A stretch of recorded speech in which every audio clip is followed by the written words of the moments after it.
우리 하나님께 찬송함으로 영광 돌리도록 하겠습니다. 찬송가 289장 부르시겠습니다. 289장입니다.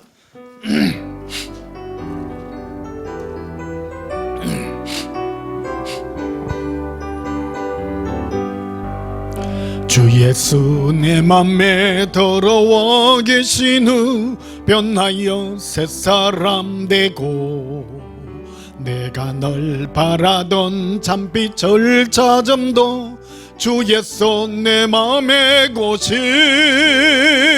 주 예수 내 맘에 오심 주 예수 내 맘에 오심 물밀던 내 맘에 기쁨이 넘치면 주 예수 내 맘에 오심 주 예수 내 맘에 들어와 계신 후 망령된 행실을 끊고 머리털보다도 더 많던 내 죄가 눈보다 더 기어졌네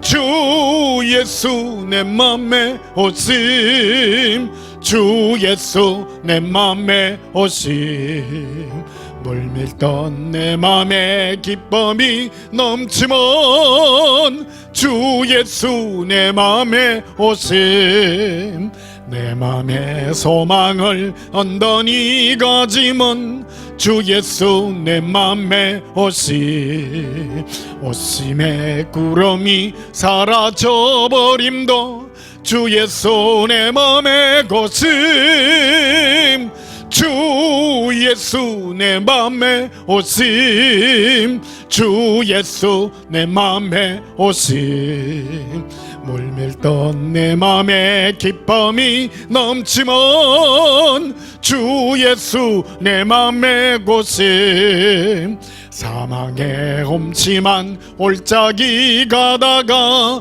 빨간 빛 홀현이 비쳐 저 멀리 하늘문 환하게 보김도 주 예수 내 맘에 고심 주 예수 내 맘에 고심 주 예수 내 맘에 오심 물밀던 내 맘에 기쁨이 넘치면 주 예수 내 맘에 고심 내가 저 천성에 올라가 살기는 주 예수 내 맘에 오심 천성에 올라가 주님을 뵈리니 거기 뻔 비길 데가 없네 주 예수 내 맘에 고심 주 예수 내 맘에 오심 물밀던 내 맘에 기쁨이 넘치면 주 예수 내 맘에 오심 할렐루야 293장 부르시겠습니다.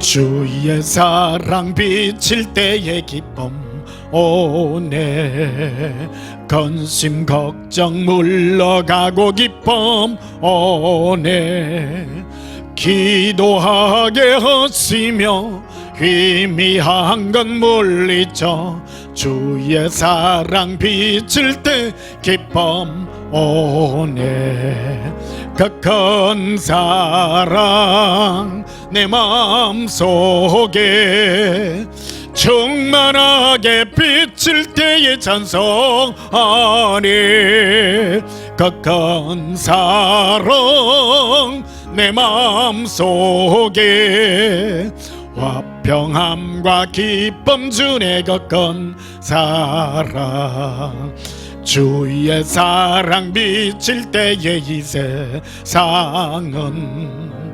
아름답고 활기차게 다변하니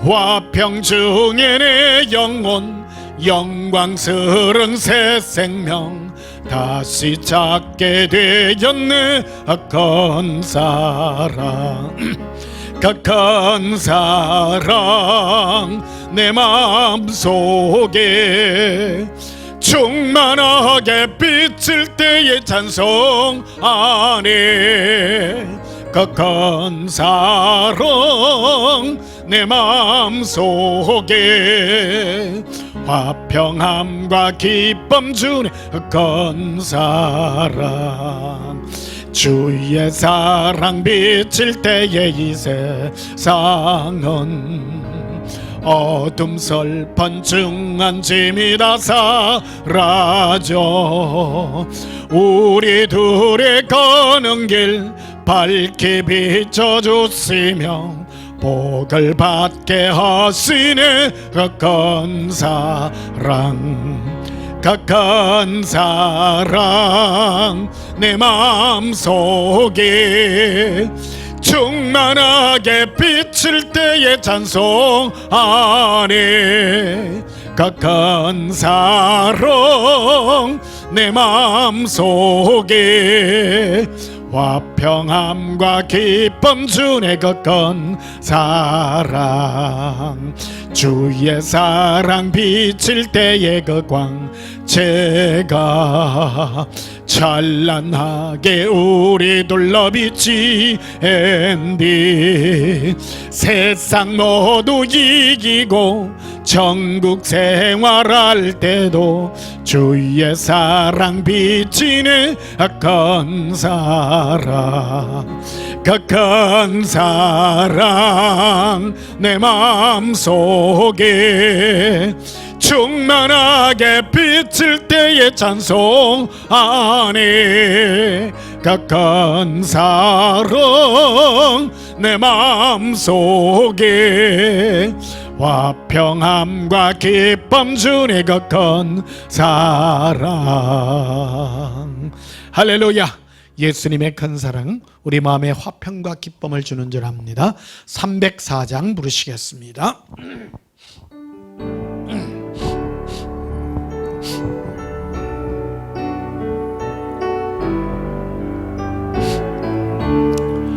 거거신 하나님의 사랑 말로 다 영영 못하네 저 높고 높은 별을 넘어 이 낮고 낮은 땅 위에 죄범한 영혼 구하려 그 아들 보내사 화목제물 삼으시고 죄 용서하셨니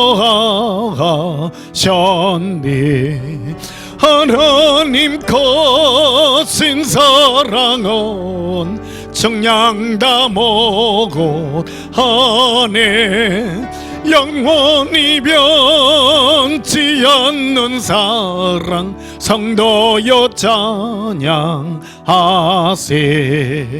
괴로운 시절 지나가고 땅 위에 영화 쇠할 때 주 믿지 않던 영혼들은 은소리 외쳐 울어도 주 믿는 성도들에게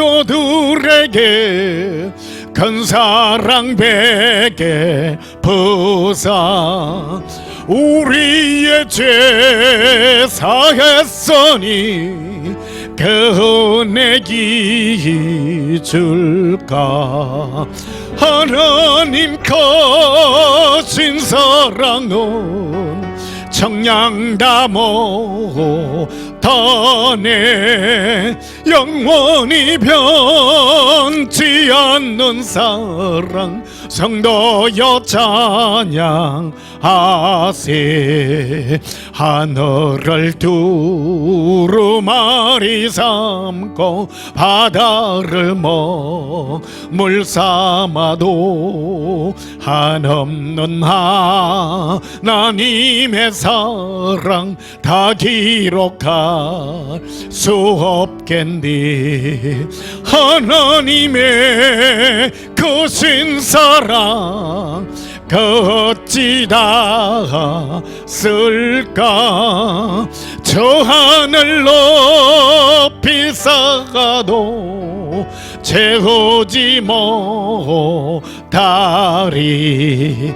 하나님 거신 사랑은 정량 못하네. 영원히 변치 않는 사랑 성도여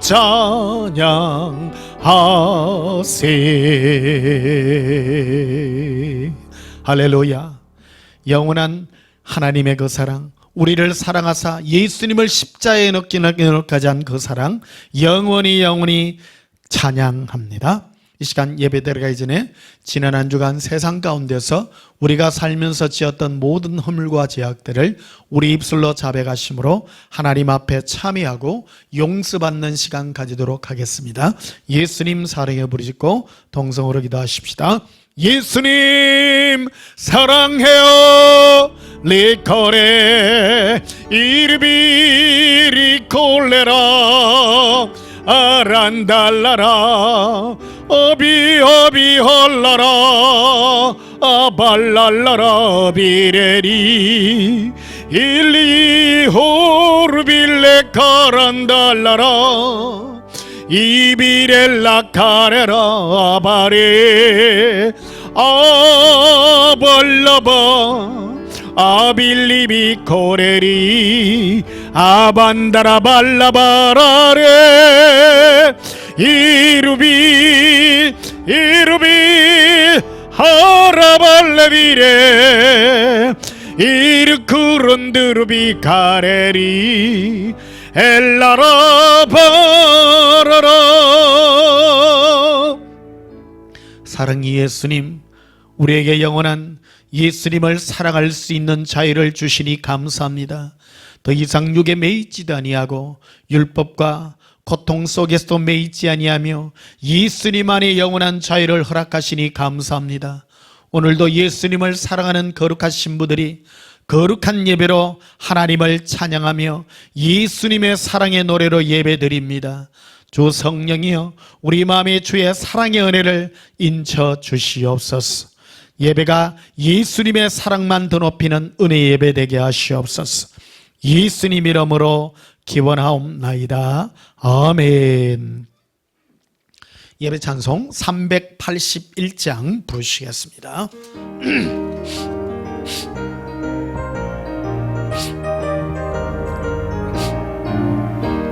나 캄캄한 밤 죄의 길에 방황했으나 주 거신 사랑 비칠 때 곧 어둠 떠나네. 사랑의 빛 오늘 내 맘에 사랑의 빛 항상 있도다. 내가 예수 믿고 죄짐 벗어놓 마음속에 항상 그 빛이 있도다. 저 검은 구름 하늘 덮고 풍랑이 일어나 온 세상 캄캄하여도 내 마음에 빛 있네. 사랑의 빛 오늘 내 맘에 사랑의 빛 항상 있도다. 내가 예수 믿고 죄짐 벗어놓 마음속에 항상 그 빛이 있도다. 나 빛 가운데 행할 때에 주 함께하니 이 어두운 세상 덩지고 나 전진하리라. 사랑의 빛 오늘 내 맘에 사랑의 빛 항상 있도다. 네가 예수 믿고 죄짐 벗어놓 마음속에 항상 그 빛이 있도다. 나 넓게 퍼진 저 들판을 지나갈 때에 저 영광스런 그 열매 다 주수하겠네. 사랑의 빛 오늘 내 맘에 사랑의 빛 항상 있도다. 내가 예수 믿고 죄짐 벗어놓 마음속에 항상 그 빛이 있도다. 나 잠시 후에 영광의 빛 내게 비칠 때 그 영광스런 주 얼굴 나 친히 뵙겠네. 사랑의 빛 오늘 내 맘에 사랑의 빛 항상 있도다. 네가 예수 믿고 죄짐 벗어놓 마음속에 항상 겁이 있도다. 할렐루야. 우리 예수님 사랑 때문에 은혜로운 삶들 살기를 바랍니다. 예배 기도 드리시겠습니다. 예수님, 이제 예수님과 함께 걷는 이 밝은 동행의 은혜를 우리 심령에 부어주시니 감사합니다. 예수님이 계시기에 험악한 세상도 늘 하늘빛같이 빛납니다. 우리 마음이 기쁨을 주시고 날마다 즐겁고 기쁜 마음으로 예수님 손 부여잡으며 인생길을 살게 하여 주시니 감사합니다. 오늘도 예수님의 거룩한 부름을 입은 주의 사랑하는 신부들이 하나님 앞에 예배드립니다. 예수님과 함께 기쁜 은혜의 마음으로 예배드리오니 우리 마음을 더욱 밝게 하여 주시옵소서. 혹 우리 마음에 어두움이 있다면, 괴로움과 고통과 괴로움 때문에 고통이 있다면 주 예수에 함께 하사 이 모든 고통을 깨끗하게 하시고 가볍게 하여 주시고 우리 모든 짐을 주의 은혜로 가볍게 하여 주시옵소서. 오늘도 예수님 사랑하는 거룩한 은혜가 우리 심령을 둘러 비칠 때에 예수님과 함께하는 거룩한 은혜의 삶으로 축복해 주시옵소서. 전 세계에 흩어져 있는 예수님의 사랑하는 신부들이 오직 옛사랑의 음성을 듣고 높은 여호와의 산으로 오를 수 있도록 이끌어 주시옵고, 이 시간도 예수님 사랑하는 거룩한 은혜로 이끌어 주시옵소서. 아직 믿지 않는 우리 가족들이 있다면 예수님 속히 불러주시고, 아직도 숨겨져 있는 신부들이 있다면 이 사랑의 음성을 듣고 깨어나게 하여 주시옵소서. 사랑입니다. 예수님, 우리를 오직 예수님의 은혜와 사랑으로 부르신 그 은혜를 영원히 찬양합니다.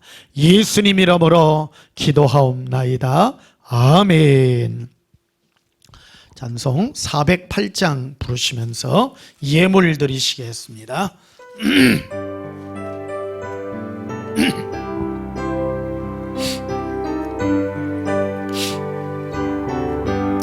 나 어느 곳에 있든지 늘 마음이 편하다. 주 예수 주신 평안함 늘 충만하도다. 나의 마음속이 늘 평안해. 나의 마음속이 늘 평안해.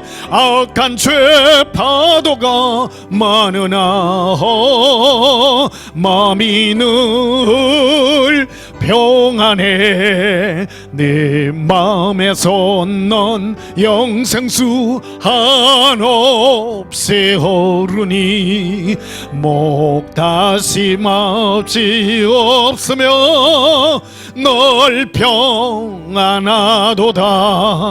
나의 마음속이 널 평안해. 나의 마음속이 널 평안해. 악한 죄 파도가 많으나 마음이 늘 평안해. 참되신 주의 사랑을 영원치 못하네. 그 사랑 내 맘 여시고 소망을 주셨네. 나의 마음속이 늘 평안해. 나의 마음속이 늘 평안해. 악한 죄 파도가 많으나 마음이 늘 평안해. 주 예수 온갖 고난을 왜 몸소 당했나.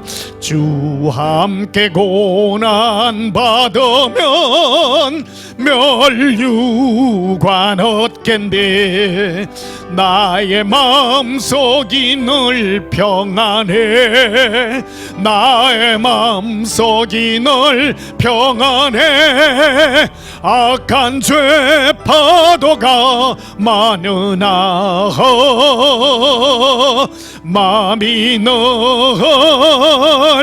평안해. 드려진 예물 위하여 봉헌하며 축복하고 기도하겠습니다. 예수님, 어디든지 예수님과 함께 걷는 길이라면 평안함을 늘 누립니다.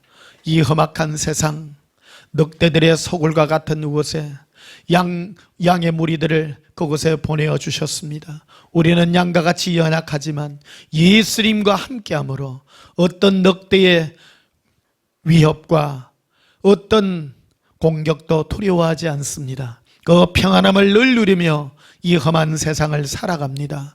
늘 우리를 피할 길을 내어주시고 고통 가운데서 이끌어주시니 감사합니다. 오늘도 예수님 사랑하는 기쁨의 예물을 올려드립니다.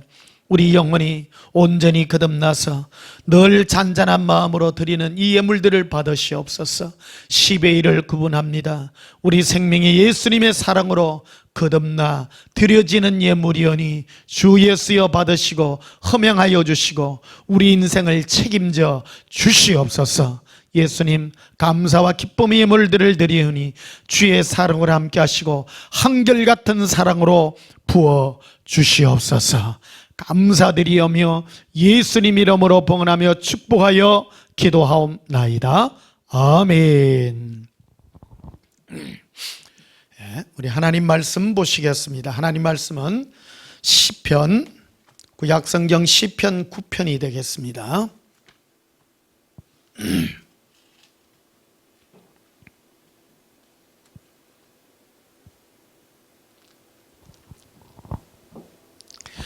시편 9편 16절 한 절만 보시겠습니다.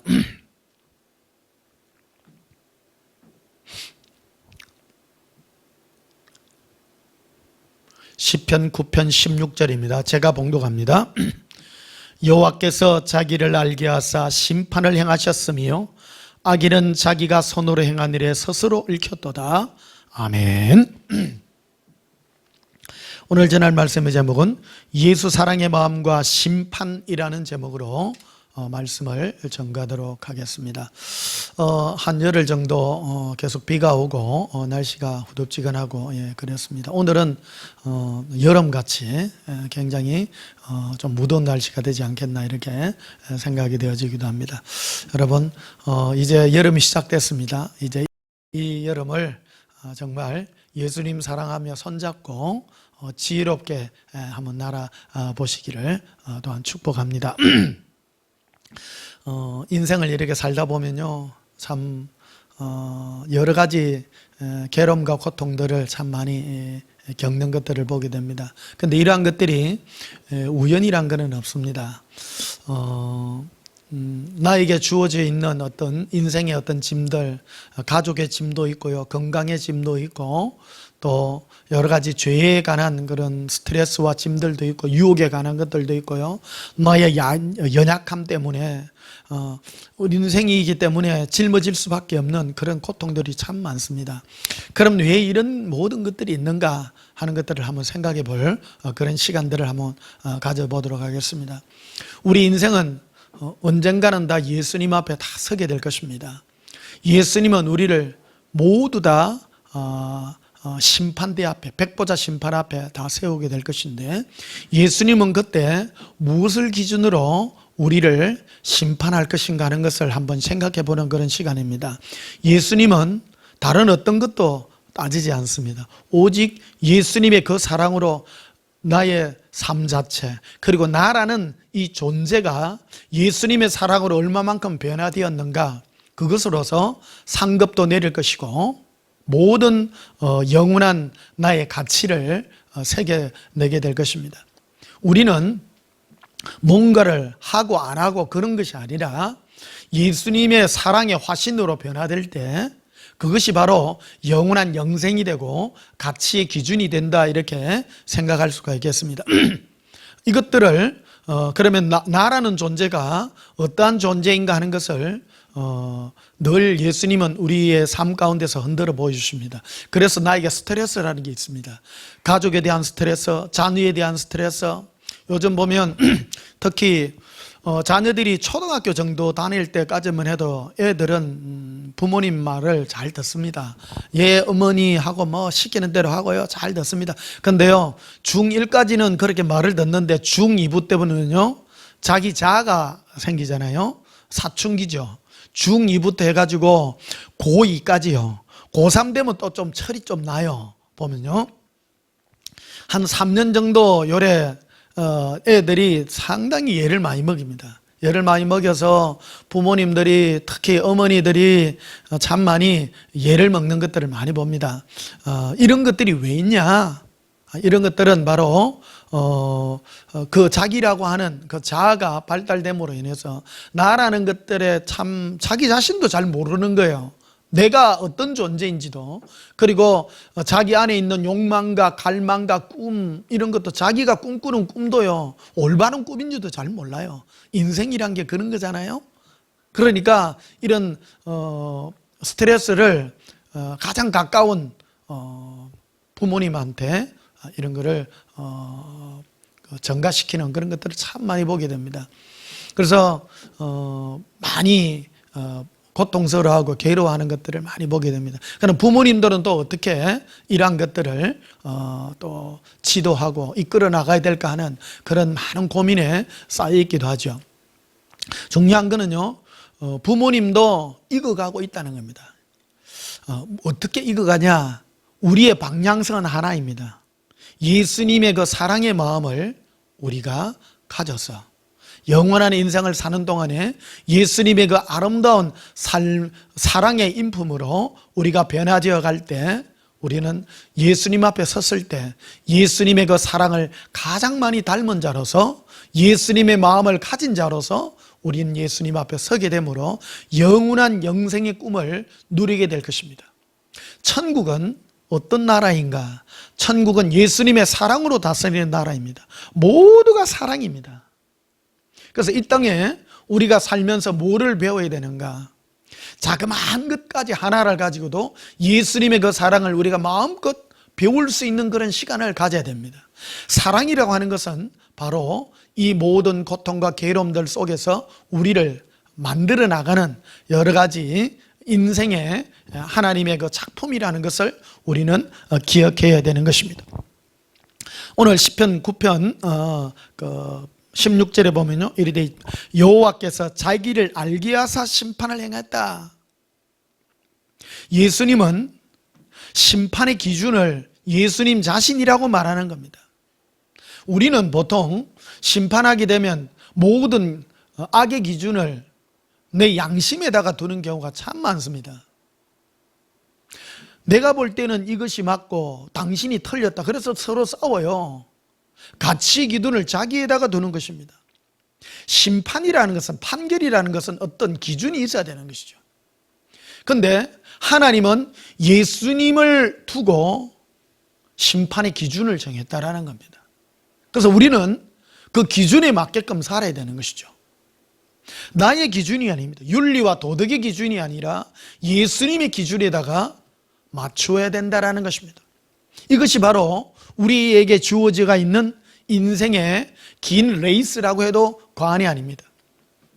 많은 사람들이 그런 말을 하죠. 빨리 예수님 오셨으면 좋겠다, 이런 말을 하지만요, 여러분, 예수님 빨리 오는 게 결코 좋은 건 아닙니다. 우리가 하나님이 우리에게 주신 복 중에 복이 두 가지가 있잖아요. 하나는 장수의 복이 있고 하나는 부요의 복이 있습니다. 부요도 하나님 주시는 축복이에요.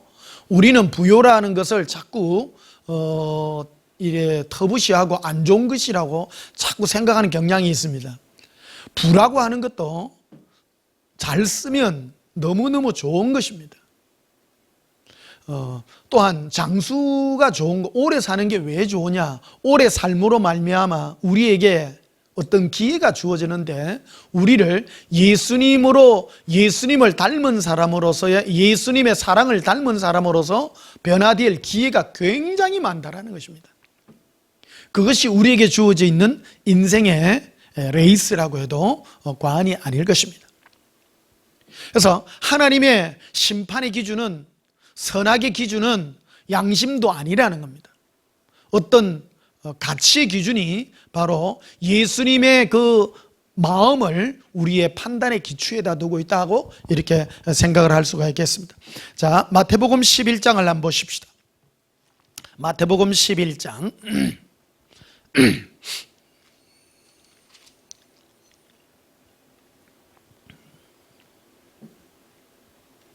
마태복음 11장 27절 보십시다. 내 아버지께서 모든 것을 내게 주셨으니 아버지 외에는 아들을 아는 자가 없고 아들과 또 아들의 소원대로 계시를 받는 자 외에는 아버지를 아는 자가 없느니라. 28절에 수고하고 무거운 짐진 자들아 다 내게로 오라 내가 너희를 쉬게 하리라. 이 구절은요 참 많이 사용하는 구절이죠. 어디 뭐 집집마다 가면 가훈에다가 이걸 많이 써놨습니다. 수고하고 무거운 짐진 자들아 다 내게로 오라. 특히 교회에 가면요 이런 문구가 많이 써져가 있습니다. 인생의 수고가 인생의 무거운 짐이 뭐냐? 아니 처음부터 수고함과 짐이 없으면 좋을 텐데 왜 예수님은 인생에게 수고로움과 이 무거운 짐을 우리에게 지워준 것인가? 그러면 이 수고로움과 무거운 짐의 내용이 뭔가 하는 것을 우리는 기억해야 됩니다. 우리는 수고와 무거운 짐을 인생의 어떤 문제, 뭐 가난이나 건강이나 이런 걸로만 생각하는 경우가 참 많습니다. 그러나 예수님은 위에 구절가 있는 것 같이요 아들을 아는 것과 하나님을 아는 것에다가 초점을 맞추면서 우리에게 말해놓고 있다는 것입니다. 인생의 진정한 수고와 인생의 진정한 무거운 짐이 무엇이냐? 그것은 바로 우리의 내가 하고 싶어도 하지 못하는 그런 많은 무거운 짐들이 있다는 것입니다. 하나님은 우리 인생을 만들 때 어떤 존재로 만들었습니까? 바로 예수님의 사랑을 실천하고 예수님을 닮은 자로서 우리를 이 땅에 창조해 놓은 것입니다. 하나님은요 우리에게 요구하는 바가 굉장히 큽니다. 인격과 하나님을 닮은 자로서의 성품을 우리에게 부여해 두었다는 것입니다. 그래서 29절에 이래 되었죠. 나는 마음이라는 게 나옵니다. 예수님은 마음이 온유하고 겸손하니 나의 멍에를 메고 내게 배우라 그리하면 너희 마음이 쉼을 얻으리니. 예수님의 마음은요 온유하고 겸손하다라고 말하고 있습니다. 온유는 무엇입니까? 온유는 아래 사람들을 이렇게 대할 때 너그러운 마음으로 대해주는 막대하지 않고 사랑으로 끝까지 대해주는 그 마음이 온유한 마음입니다. 또 한 가지는요 겸손의 마음입니다. 겸손은 내보다도 높은 지위와 높은 위치에 있는 사람 앞에 내 자신이 순복할 줄 아는 그 마음인 것입니다.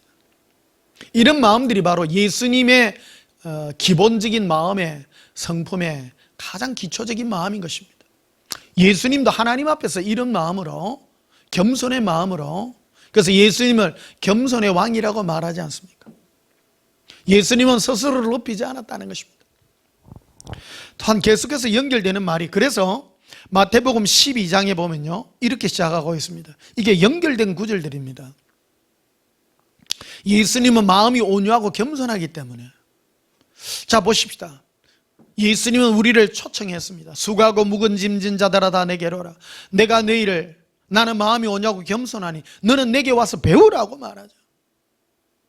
우리가 추구해야 될 인생의 가치가 바로 예수님의 마음인데 그 예수님의 마음을 배우라고 말합니다. 그 예수님의 마음을 배울 때 이 짐들이 가벼워지게 될 것이다라고 말하는 것입니다. 자 보십시다. 우리 주위에도 물질적인 괴로움과 인간관계의 괴로움과 고통들 때문에 힘들어하시는 많은 분들이 있습니다. 여러분 그러나 이것에서 주님이 예수님께서 우리에게 배우고 가르치고자 하는 어떤 의미들이 담겨져 있다는 사실입니다. 나의 자녀들도 한번 해보십시다. 자기 자녀를 너무너무 사랑하잖아요. 사랑이기 때문에 부모가 마음대로 못해요. 그게 질 수밖에 없는. 그래서 부모가 되어서 자녀를 키우다 보면요, 성숙해지는 거예요. 부모가. 이건 내가 하고 싶은 대로 다 못하는 거예요. 생각해 보는 거예요. 근데 우리는 이 부분을 빨리 예수님 앞에 배울 수 있는 성품의 길이 있습니다. 바로 예수님께 나의 모든 이 괴로움과 고통의 이 마음들을 수고하고 괴로움의 이 마음을 예수님께 아뢰할 때 예수님께서 이 모든 것들을 나에게 들려주심으로 우리가 이러한 모든 것들을 쉽게 이겨낼 수가 있는 것입니다. 어렵지 않습니다. 저는 예수님께 그 음성을 듣지 않습니까? 힘들고 어려우면요, 예수님께 항상 물어보면요, 즉시 몇 초 안에요, 마음이 굉장히 가벼워져요. 이게 문제가 문제로 하나도 안 보이는 거예요. 저도 긴 인생을, 길다면 길고 짧으면 짧은 인생을 살았잖아요. 힘든 것들 참 많았어요. 근데 한 법을 깨달은 거예요. 예수님은요, 내가 힘들 때마다 하늘을 보라고 자꾸 그러더라고요. 저 구름을 보아라. 구름이 확 지나가는데요, 아들아 어떻다고 생각하느냐? 예, 금방 있다가도 금방 사라지고 아무것도 아닌 것 같습니다. 예수님 그래 말씀해 주시는 거예요. 아무것도 아니에요. 여러분, 인생에 희로애락이 있습니까? 괴로움이 있습니까? 자그마한 것들, 예수님은 작은 것 하나에 기뻐하라고 말합니다. 여러분, 이 여름에 콜라 한 잔 먹는 게 얼마나 시원합니까? 저는요, 눈물이 날라 그래요. 달콤한 거 하나 그거 먹어도요, 너무 감사해요. 예수님 너무 고맙습니다.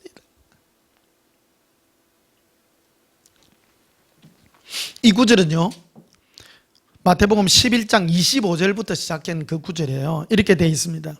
그때 예수께서 대답해 이르시되 천지의 주제이신 아버지여, 이것을 지혜롭고 설기 있는 자들에게는 숨기시고 어린아이들에게 나타내심을 감사하나이다.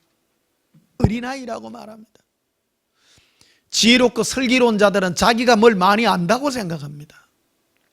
근데 왜 어린아이라고 말할까요? 신앙생활을 하는데 예수님과 함께 동행하는 길에 있어서 가장 중요한 마음의 자세가 어린아이 같은 마음입니다. 어린아이 특징이 무엇일까요? 항상 마음이 새롭다라는 겁니다. 사람이요, 어떻게 해서 교만해지느냐 하면, 우리나라 교회의 성도들도요, 굉장히 교만한 사람들 많습니다. 왜 그러냐, 교회에서 성경 공부를 가르쳤기 때문입니다. 성경을 많이 아는 것을 신앙의 수준이 높다라고 생각했기 때문입니다. 그거는 잘못된 겁니다. 신앙은 성경을 많이 알아서 내가 신앙이 좋은 것이 아닙니다. 신앙이 높은 레벨은 누가 예수님의 그 마음을 따라 예수님의 아름다운 성품이 나에게 인쳐지느냐, 거기에 달려 있다는 것입니다. 그래서 많은 사람 성경을 좀 알면 위에서 목사님이 설교를 하면 나 저거 다 아는데, 그래요. 여러분, 성경을 아는 것과 예수님의 그 사랑의 마음이 내 안에 와 닿는 것은 완전히 차원이 다른 거라는 것입니다. 그래서 예수님은 사랑하는 자에게 고난이 임하게 됩니다. 많은 사람이요, 성경 공부 많이 해도 괴로움 고통 많이 받아도 괴로운 거예요. 인생이 왜 괴롭습니까? 한 가지 법을 깨달아야 됩니다. 어린아이와 같아야 된다는 겁니다. 지혜로우면요, 내가 뭔가를 많이 알면 그것이 잘못된 길로 가고 있는 것입니다. 우리는 많이 아는 것이 아니라 예수님의 그 마음을 담은 자로서, 예수님의 그 사랑의 마음을 가진 자로서 살게 되는데, 이 마음을 가지려면 첫째, 마음의 자세가 어린아이와 같아야 되는데, 어린아이 특징이요, 오늘 알은 것은 내일 또 몰라요. 내일 알았던 것이 오늘은 또 다른 것이에요. 늘 마음을 새롭게 하는 거예요. 어린아이 같은 거예요. 어린아이는 내가 안다고 하지 않습니다. 모르는 거예요. 모르는 거예요. 그러니까 어린아이는 내가 모르니까요, 항상 작은 거 하나에 기뻐할 줄 아는 거예요. 애기들도 집에서 키워다 봅시다. 초등학교 다닐 때는 애들요, 조그마한 거 하나 사주면 그리고 좋아해요. 그런데 이제 중2부터는요, 남들하고 비교하고 자기 나름의 또 계획이 짜여가 있고, 이게 인생이 짙게 아닌 거예요. 근데 가만히 생각해 봐요. 너 긴 차원에서 부모된 입장에서 걔들이 지금 뭐를 꿈꾸고 뭐를 소망하고 하는 거를 감아보면 다 헛된 거라는 겁니다. 아무것도 아니에요. 지니는 거 봐요. 학교 다닐 때 무슨 막 빼빠지게 공부하고 뭐 아웅당하고 했던 그것이 지금하고 무슨 소용이 있냐라는 거예요. 그래서 저는요, 부모들 이렇게 오면요, 한마디로 얘기합니다. 인생의 가장 큰 비법이 뭡니까? 작은 거를 기뻐할 줄 아는 거라. 어릴 때 저는 개구쟁이로 살았잖아요. 지금 생각하면 우리 부모님 내를 너무너무 잘 키운 것 같아. 여름만 되면 더운데요, 새카맣게 꾸가. 벌써 6월달 요때쯤 되면 애들 다 새카매요. 하도 땡볕에 놀러 댕겨가지고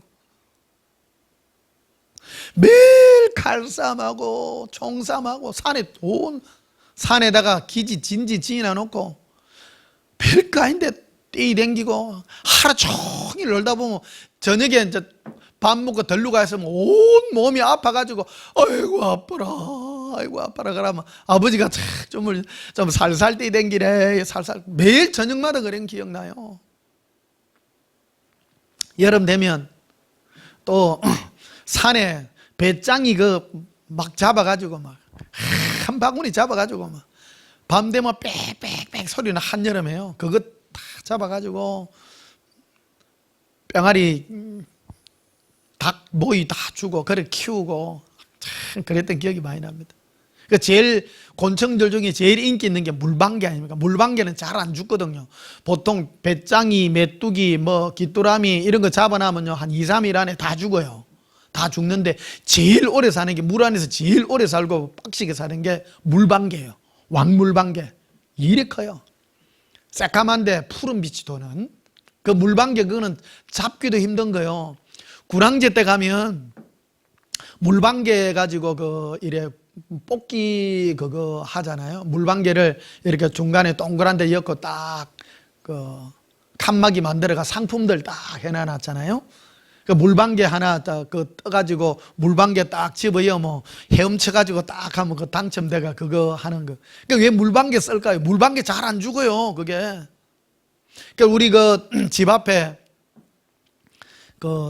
진해 소방서에서 방화용수 큰 물웅덩이를 콘크리트 물웅덩이를 깊이가 한 7, 8m는 될 거예요.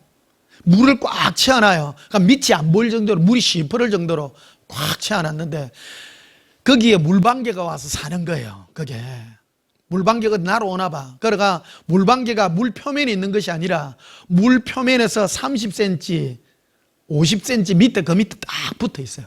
근데 물을 꽉 채워놨을 때는 물방개 그거를 잡기가 쉬워요. 그런데 한여름이 되면 햇빛이 쫙쫙 내리쬐면 그 물이 하루에도 몇 센치씩 쭉쭉쭉쭉 내려가요. 정발을 해가지고. 그러면 옆에 이끼가 새파란 이끼가 팍 끼어가지고 내려가거든요. 근데 물방개 그거 잡는다고. 근데 한여름에 물방개 잡는다고 여름이니까 이제 이거 합니다. 여름에는 항상 이거 합니다.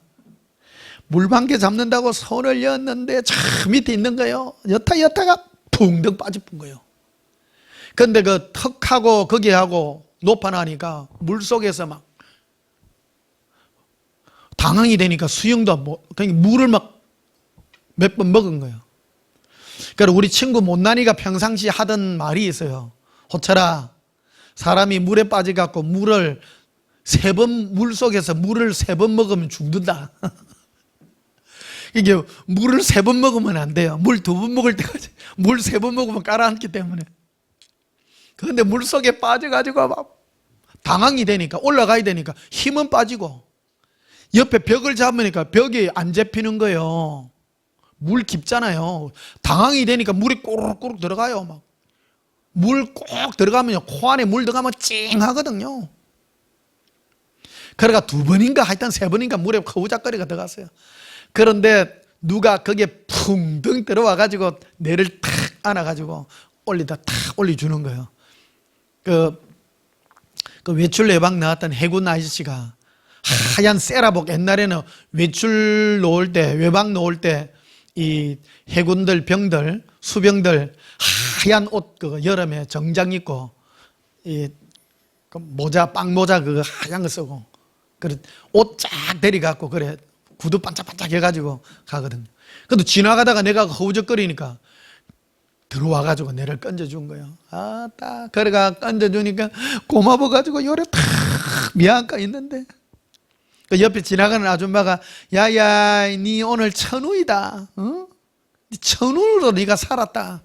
진짜 그 해군 아이씨가 안 건져줬으면 나 죽었어요. 물속에.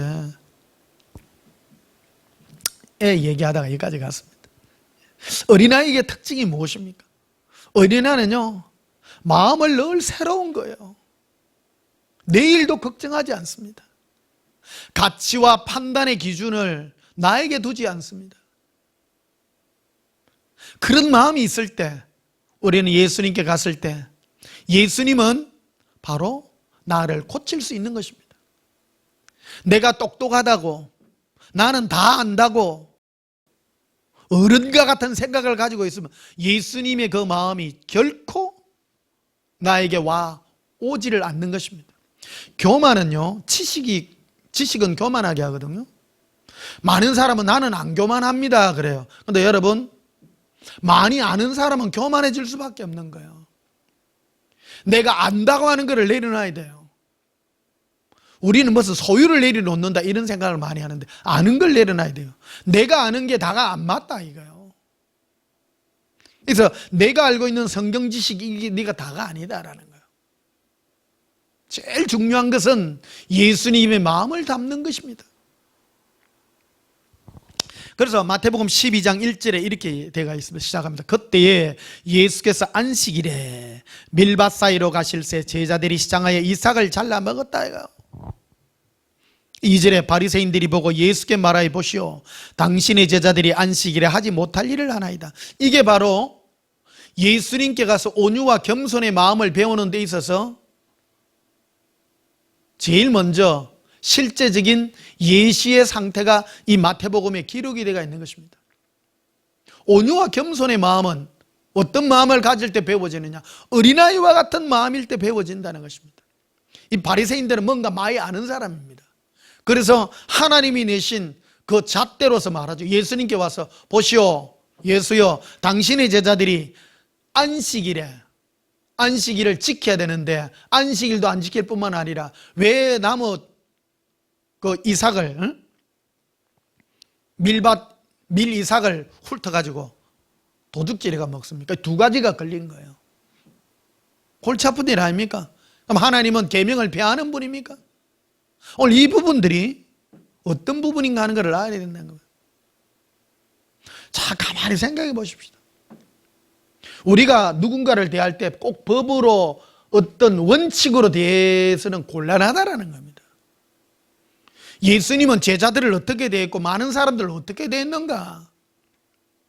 이러한 것들을 받아들일 때 우리의 마음은 어떤 자세로 받아들이는가요? 3절에 보면 이리 되어 있죠. 예수께서 이르시되 다윗이 자기와 그와 함께한 자들이 시장할 때 한 일을 잃지 못하였느냐? 그가 하나님의 전으로 가서 제사장 외에는 자기나 그와 함께한 자들이 먹어서는 안 되는 진설병을 먹지 아니하였느냐? 또 안식일에 제사장들이 성전 안에서 안식일 범하여도 죄가 없음을 너희가 율법에서 잃지 못하였느냐? 내가 너에게 이르노니 성전보다 더 큰 이가 여기 있느니라. 나는 자비를 원하고 제사를 원하지 아니하였다는 뜻을 너희가 알았다면 무지한 자를 정죄하지 아니하였으리라. 인자는 안식일의 주인이니라. 나는 자비를 원하고 제사를 원치 않는다. 예수님은 뭔가를 정지하고 끊고 막 이러는 분이 아니라는 겁니다. 배고파 죽게 생겼는데 다윗이 지금 배고파 죽게 생겼는데 성전에 들어갔더니 하나님의 그 전에 올리는 떡이 있어요. 그 제사장 하나님께만 드리는 그런 떡이에요. 그걸 이제 물린 떡을 제사장들이 먹고 하는데 그걸 다윗이 배고플 때 먹지 않냐는 거예요. 생각이 굳어 있으면 안 된다라는 겁니다. 너희 마음을 자비롭고 온유하고 겸손함으로 바꾸라는 겁니다. 이것이 바로 그래서 17절에도 보면 이렇게 되어 있습니다. 이는 선지자 예사야를 통하여 말씀하신 바라. 내가 내 종, 내가 택한 종 곧 내 마음에 기뻐하는 바 내가 사랑하는 자로다. 내가 그 영을 그에게 줄 터이라. 그가 심판을 이방에 알게 하리라. 심판을 얘기하고 있습니다. 예수님의 심판을 온 세계에 널리 펼칠 것인데 그는 다투지도 아니하며 들리지도 아니하리니 아무도 길에서 그 소리를 듣지 못하리라. 예수님은 큰 소리 안 친다라는 겁니다. 그러면서 상한 갈대를 꺾지 아니하며 꺼져가는 심지를 끄지 아니하여 심판하여 이길 때까지 한다. 심판하여. 그러니까 예수님은 심판할 때 무슨 율법과 딱 잘라지는 잣대로 사는 것이 아니라 사랑의 심판으로 끝까지 돌아올 때까지 끝까지 온유한 마음과 겸손한 마음으로 이 모든 일을 행해서 죄인이 돌이켜 올 때까지 만들어준다는 사실입니다. 이 부분을 우리에게 좀 더 적용해서 한번 펼쳐보십시다. 우리 자녀들이나 우리 가족 중에 또 골치 아픈 자녀, 부모님들도 골치 아픈 사람이 있고요. 가족 중에 남편도 골치 아픈 사람이 있고 부인도 괴로운 사람도 있습니다. 어떻게 돼야 됩니까? 근데 중요한 것은 나라는 존재입니다. 내가 그러한 사람들을 견뎌낼 만한 힘이 나에게 있어야 되는 것입니다. 사랑의 힘은 누구로부터 오느냐? 예수님께로부터 오는 것입니다. 그러니까 예수님은 이런 것들을 이길 수 있는 힘을 나에게 주시는데 큰 것부터 안 줍니다. 어린아이 같이요. 작은 것 하나로 기뻐하면요. 그래서 콜라 한 잔을 마셔도요. 큰 거를 이길 수 있는 힘이 있는 거예요. 사람은 내가 힘이 세서 이기는 것이 아니라 자그마한 기쁨으로 이기는 거예요. 콜라 한 잔 먹고도요. 내 마음의 여유로움을 가지고 대할 수 있고 기쁨으로 대할 수 있고 그러냐? 그래서요. 예수님 사랑 때문에 어린아이 같은 마음으로 기쁨에 즐거워할 때에 우리는 예수님의 그 사랑의 마음을 본받을 수가 있게 되는 것입니다. 자, 빌립보서 2장을 한번 보십시다. 빌립보서 2장 5절에 너희 안에 이 마음을 품으라. 우리 안에 이 마음을 품으라고 말하죠. 한번 고백합시다. 예수님의 마음을 품습니다. 곧 그리스도 예수의 마음이다. 우리가 품어야 될 마음이 예수님의 마음이에요. 그는 근본 하나님의 본체시나 하나님과 동등됨을 취할 것으로 여기지 아니하시고 오히려 자기를 비워 종의 형체를 가지사 사람들과 같이 되셨고 사람의 모양으로 나타나사 자기를 낮추시고 죽기까지 복종하셨으니 곧 십자가에 죽으심이라. 자, 이 마음을 품으라는 겁니다. 이 마음은요, 무슨 마음이냐? 우리는 예수님만큼 안 높잖아요. 그러니까 예수님께 적용시키기는 안 맞죠. 그런데 이 마음이 뭐냐면 예수님은 사랑함으로 우리 인생을 사랑함으로 하나님이 예수님을 십자가에 주여 이 잔이 내게서 지나가게 하옵소서. 마지막 날 밤에 겟세마네 동산에서 기도하잖아요. 예수님이요. 웬만하시면 이 잔이 내게 지나가게 하옵소서. 그러나 내 뜻대로 마옵시고 주 뜻대로 하옵소서. 그 기도하잖아요. 하나님이시지만 하잘 것 없는 별 볼 일 없는 인생을 사랑하사 하는 하나님의 그 마음을 따라 순종함으로 다가가는 그 마음이잖아요. 우리를 위해서 다가오는 그 마음입니다. 그 마음을 품으라는 겁니다. 곧 이것이 그리스도 예수의 마음이라는 것입니다. 낮추라 그런 뜻이 아닙니다. 낮추라는 뜻이 아니라 이걸 잘못 오해하면 뭐 종교적으로 낮추어서 내가 막 남을 낮게 여기고 그런 것이 아닙니다. 그런 거는 종교예요. 종교는 뭐를 가지고 나를 낮추어서 뭐 상대를 높이고 억지로 하고 그런 것이, 우리 기독교를 사랑의 종교라고 하잖아요. 사랑이라는 것은 예수님이 이 마음을 품으라는 것입니다. 사랑하면 짐이 가볍다라는 겁니다. 짐이 가볍다. 우리 자녀를 바라볼 때에도 예수님의 그 사랑을 내가 많이 콜라 한 잔에 물 한 잔에 자그마한 고기 한 점에 밥 한 숟가락에도 감사하고 이 기쁨이 나에게 넘쳐나게 될 때 다 이겨낼 수 있는 은혜가 나에게 임하게 있다는 것입니다. 사람은요 아무리 큰 짐도 자그마한 거 오늘 내가 감당하는 거는 자그마한 것밖에 없습니다. 이제 여름이 이제 본격적으로 시작됩니다. 이제 많이 더울 겁니다. 여러분, 일들이 짜증나는 일도 많이 있을 것입니다. 어린아이 같이 작은 일에 우리 예수님의 사랑으로 만족하게 될 때 나에게 이 큰 짐도 맡길 수 있다는 그런 은혜가 있기를 주님의 이름으로 축복합니다. 자, 열왕기상 19장을 한번 보시면요, 열왕기상 19장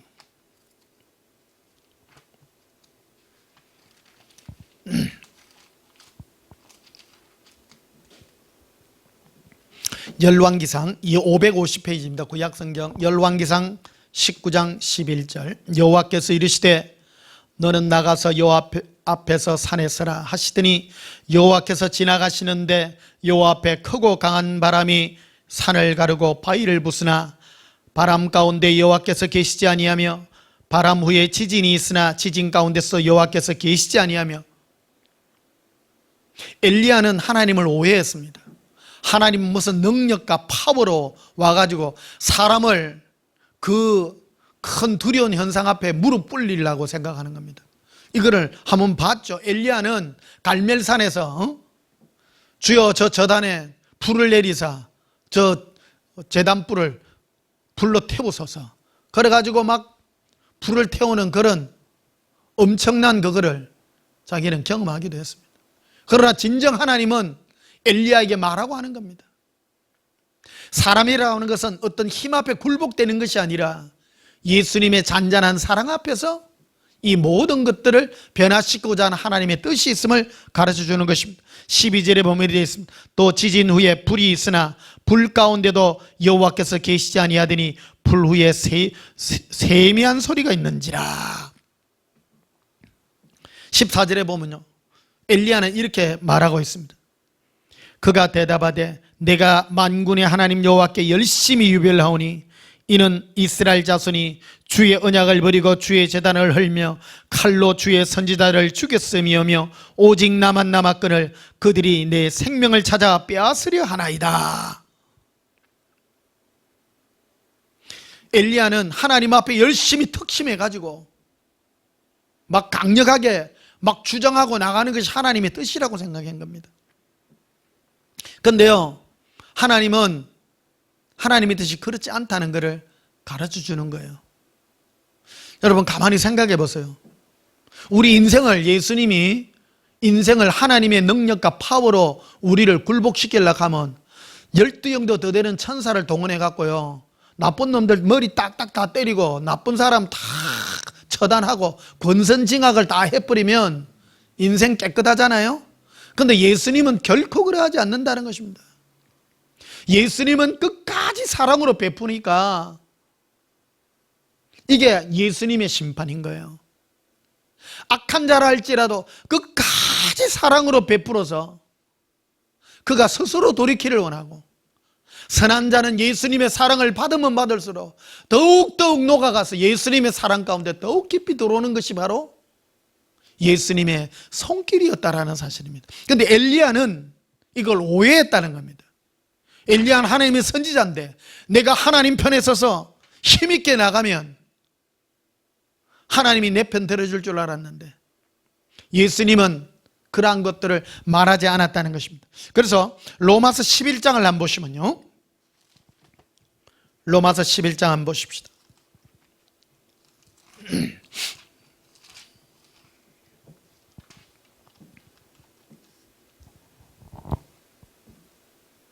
로마서 11장 3절을 보시면요, 주여 그들이 주의 선지자들을 죽였으며 주의 제단들을 헐어버렸고 나만 남았는데 내 목숨도 참나이다. 4절에 그에게 하신 대답이 무엇이냐?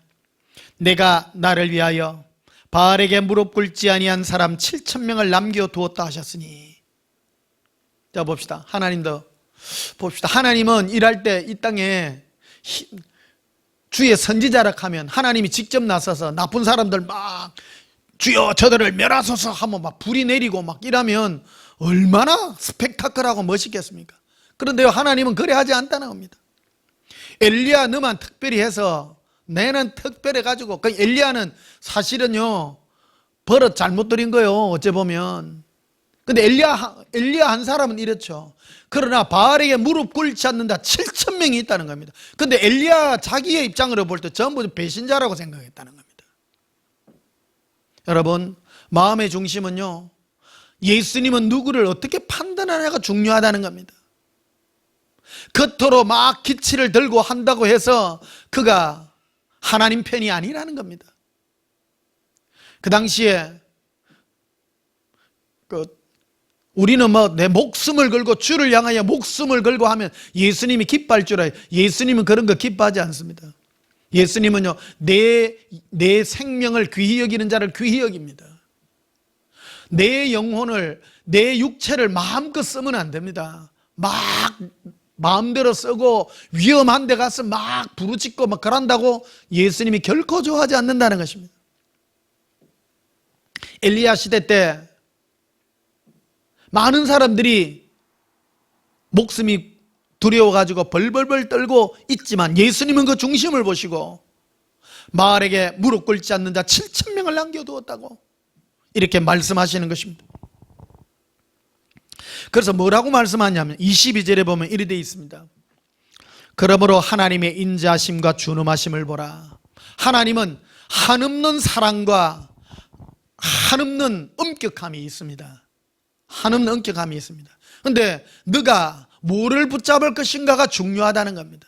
사람은요 예수님이 어떤 면을 붙잡느냐에 따른데 내 신앙의 색깔이 달라집니다. 어떤 분은요 막 무섭게 막 이래 하면요 나도 막 무서워져요.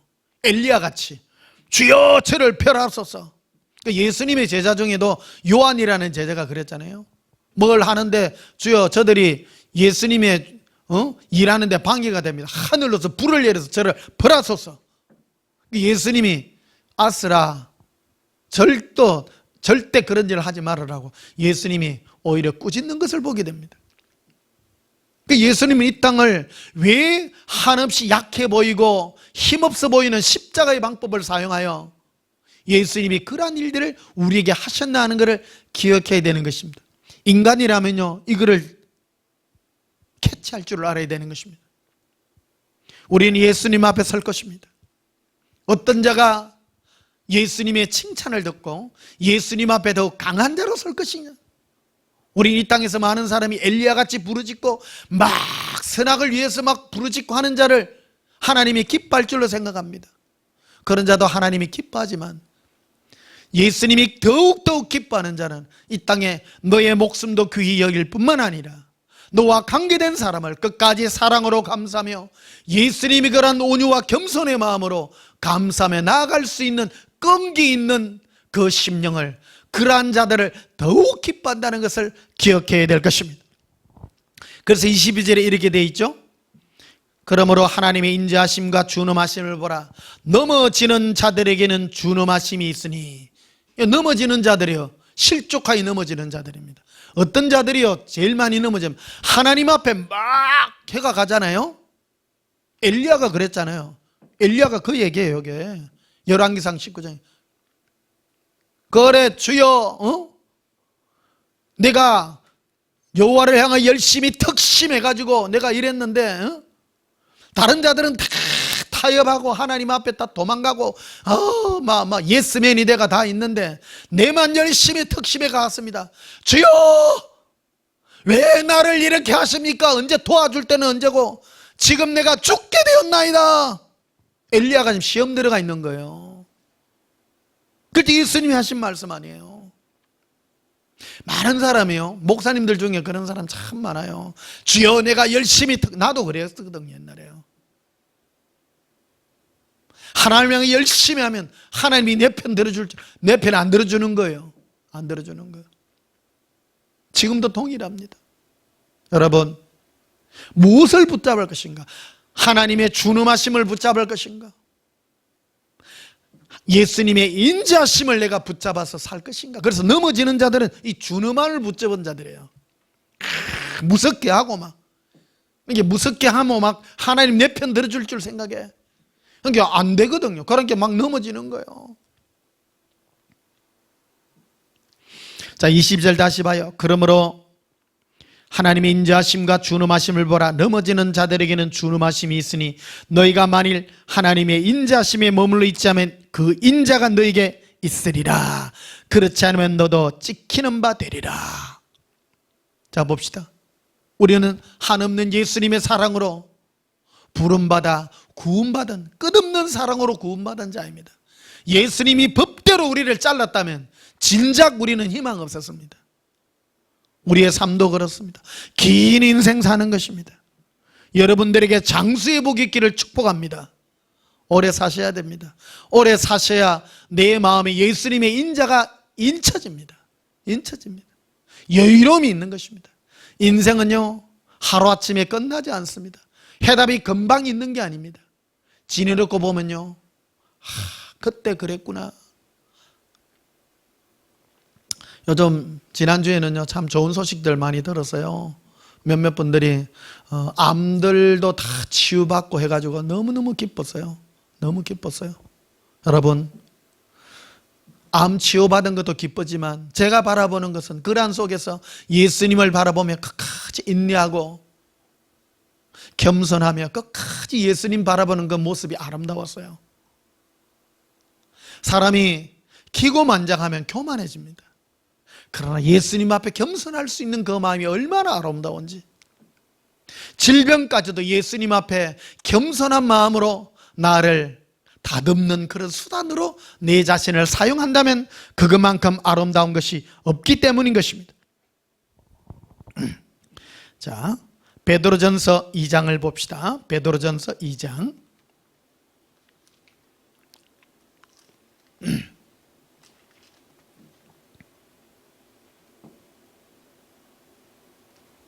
베드로전서 2장 19절 봅시다. 부당하게 고난을 받아도 하나님을 생각함으로 슬픔을 참으면 이는 아름답다. 이 땅에 살면서요, 제일 괴로운 것이, 현대인의 삶에 있어서 제일 힘든 게 인간관계입니다. 인간관계 중에서도 부당하게 내가 대우받는 거예요. 그런데요, 부당하게 대우받을 때 예수님 생각함으로 참으면 예수님 위로해 줘요. 그 찬스예요, 이게. 여러분, 힘든 일이 있으십니까? 예수님께 나아가십시오. 그럼 예수님 위로해 주십니다. 굉장히 아름다운 겁니다. 예수님의 위로가. 그래서 23절에 보면요, 이래 돼 있죠. 21절에도 봅시다. 이를 위하여 너희가 부르심을 받았으니 그리스도도 너희를 위하여 고난을 받아사 너희에게 본을 끼쳐 그 자취를 따라오게 하려 하셨느니라. 그 예수님께서도 우리에게 이 본을 끼친 거예요.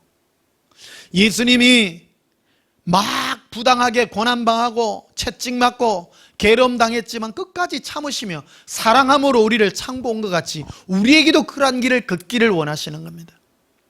예수님을 생각함으로 한 걸음 한 걸음 가게 될 때, 여러분, 우리 인생은 예수님의 그 큰 사랑으로 나의 심령이 아름답게 변하게 될 것입니다. 22절에 보면요, 그는 죄를 범하지 아니하시고 그 입에 거짓 없이되 욕을 당하시되 맞대어 욕하지 아니하시고 고난을 당하시되 위협하지 아니하시고 오직 공의로 심판하시는 이에게 부탁했다라고 말합니다. 여러분, 이 여름 힘들고 짜증나는 일이 많으십니까? 맞대어 욕하지 마시고 세상 사람들과 맞대어 욕하지 마시고 예수님께 부탁하십시오. 예수님. 그리고 여러분, 응답 받으셔야 됩니다. 응답이 뭐냐면, 힘들고 어려움이 있으면 예수님께 하면요, 내한테 위로 주세요. 그럼 응답 받은 거예요. 내가 어떤 가지고 있는 억울함과 괴로움과 고통, 그 모든 걸 예수님께 대화를 해서요, 예수님은 나에게 뭐 콜라 한 잔을 주든지 뭐를 하든지 위로를 막 해줘요. 그러면요, 예수님 너무 고맙습니다 하면요, 내가 애미하게 고난당한 그 모든 게 탁 날아가는 거예요. 그러면 뭐가 나에게 인쳐지냐면 예수님의 아름다운 성품이 탁 인쳐져요. 그게 한 번만 되냐? 아니에요. 계속 쌓여지는 거예요. 그래 되면 아름다운 성품으로 인쳐지셔서 예수 그리스도의 아름다움으로 변화되는 그런 축복의 은혜가 있게 될 줄 믿습니다. 오늘은 더운 여름이라 오늘은 짧게 설교를 했습니다. 예수님의 아름다운 성품, 여러분 인쳐시는 그런 복된 은혜가 있기를 축복합니다. 찬송가 452장 부르시겠습니다.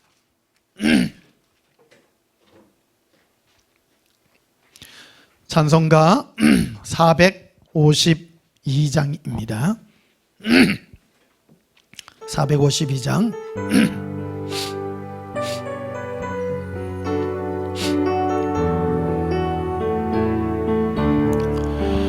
내 모든 소원 기도의 제목 예수님 닮기 원함이라.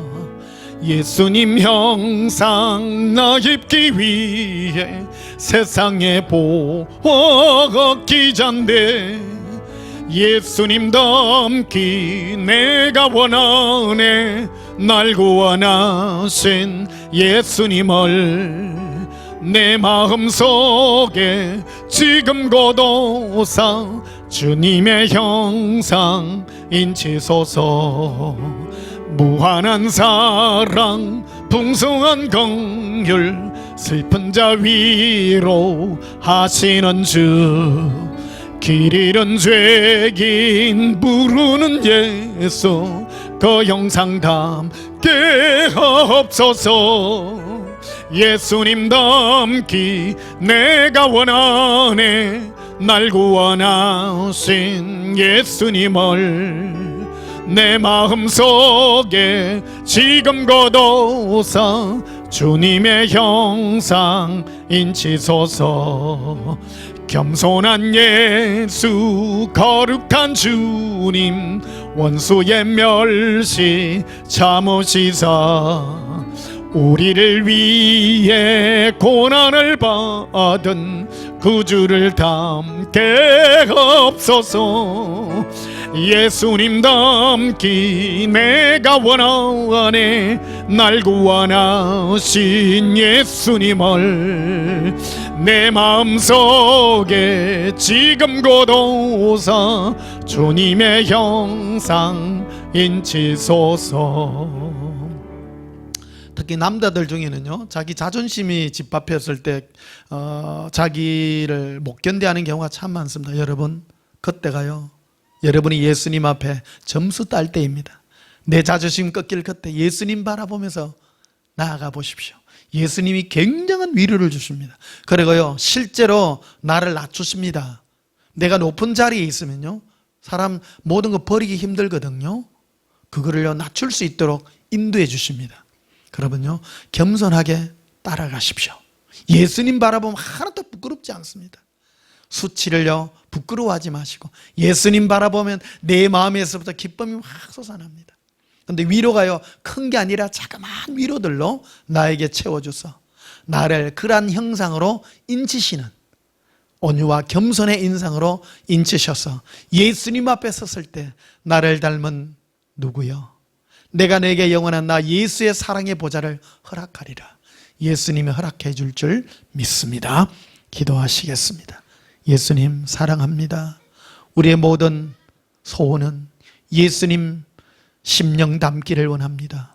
온유와 겸손의 그 사랑의 마음을 닮아 예수님의 형상으로 인쳐 주시옵소서. 오직 예수님 사랑함으로 위로받으며 내가 마음이 높다면 나를 예수님의 겸손의 마음으로 낮추어 주시고 그리 위하여 인생의 모든 고통과 괴로움의 길에서 나를 연단하사 예수님의 겸손의 사랑의 마음으로 이끌릴 수 있도록, 예수님의 음성 들을 수 있도록 이끌어 주시옵소서. 예수님 이름으로 기도하옵나이다. 아멘. 지금은 우리 주 예수 그리스도의 크신 은혜와 하나님 우리 아버지의 지어가시는 사랑과 성령님의 함께함으로 예수님의 형상 담기를 소원하는 주의 사랑하는 신부들의 심령 위에 지금부터 영원토록 함께 있을지어다. 아멘. 예수님 사랑해요. 예수님 사랑합니다. 콘드르비 카리아 암발란다바 카라비라 인디리시키리 코브라비라 란다반다라비 코리아 람바라비 코레라 에발라라비리 케루비 케론드르빌레 아반달라 카레리 일러커비리라 아바렌데 쿠rum브라 칼레리 이빈드르 쿠르비 라반달라 카라비레라. 예수님 사랑합니다. 내 모든 소원 기도의 제목 예수님 닮기 원남이라. 예수님 영상 나 입기 위해 세상에 보기 전에 예수님 닮기 내가 원하네. 날 구원하신 예수님을 내 마음속에 지금 거둬서 주님의 형상 인치소서. 무한한 사랑 풍성한 긍휼 슬픈 자 위로 하시는 주. 길 잃은 죄인 부르는 예수 그 형상 닮게 없소서. 예수님 닮기 내가 원하네. 날 구원하신 예수님을 내 마음속에 지금 거둬서 주님의 형상 인치소서. 겸손한 예수 거룩한 주님 원수의 멸시 잠옷이사 우리를 위해 고난을 받은 구주를 닮게 없소서. 예수님 닮기 내가 원하네. 날 구원하신 예수님을 내 마음속에 지금 거둬서 주님의 형상 인치소서. 예수님 함께 감으로 억울함이 없게 하시고 모든 수치를 이겨낼 수 있는 예수님의 강한 사랑의 성품으로 인쳐 주시옵소서. 예수님 사랑합니다. 아무것도 부끄럽지 않습니다. 예수님만이 나의 전부이기 때문입니다. 나의 자랑 예수여 사랑합니다. 나의 사랑 예수님 사랑합니다. 가란다바 커러비리 콜론더러비 엘라라 알라라비 커런드러비 일러 컨드루비라 아반달라라 하반달라 카란다라비 리반달라 카란두브로 랄라바 레